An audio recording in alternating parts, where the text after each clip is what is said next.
Bonjour à tous, bienvenue pour le Tour d'Europe de la presse.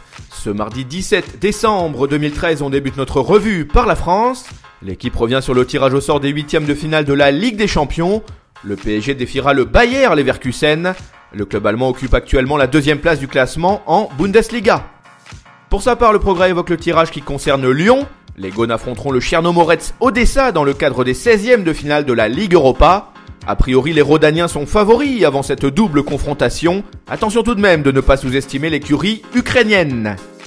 Cap vers l'Italie, Tuttosport souligne le fait que le cauchemar turc refait surface à Turin. En effet, la Juventus défiera Trabzonspor en Ligue Europa. Après avoir été battu et éliminé en C1 par Galatasaray, les Bianconeri vont-ils se venger ou au contraire toucher une nouvelle fois le fond? De son côté, la Gazzetta dello Sport juge que la grinta des joueurs du Milan AC qui sont revenus 2 fois au score contre l'AS Rome était vraiment impressionnante. Les Rossoneri et les Giallorossi se sont quittés sur un score de 2 buts partout. On file en Espagne, le journal AS relaye les propos de Diego Maradona. El Pibe de Oro a fait savoir qu'à ses yeux Cristiano Ronaldo mérite amplement de gagner le Ballon d'Or. La légende argentine considère que son compatriote Lionel Messi a subi trop de blessures en 2013 pour espérer triompher une 5e fois de suite.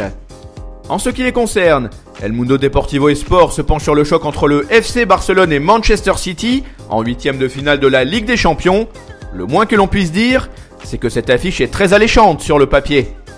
On met les voiles et on débarque en Angleterre. Le Daily Mirror confirme que Konstantinos Mitroglou serait dans le viseur d'Arsenal et de Liverpool.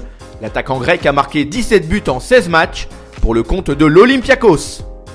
Dixit le Daily Express, Tim Sherwood aurait les cartes entre les mains afin de rester le manager de Tottenham jusqu'à la fin de la saison. Le successeur d'André Villas-Boas pourrait être bien plus qu'un intérimaire à White Hart Lane s'il obtient rapidement des bons résultats. Voilà, c'est tout pour aujourd'hui. On se retrouve très vite pour un nouveau Tour d'Europe de la presse. En attendant, n'hésitez pas à consulter le site de Top Mercato ou encore nos applis pour mobile et tablette.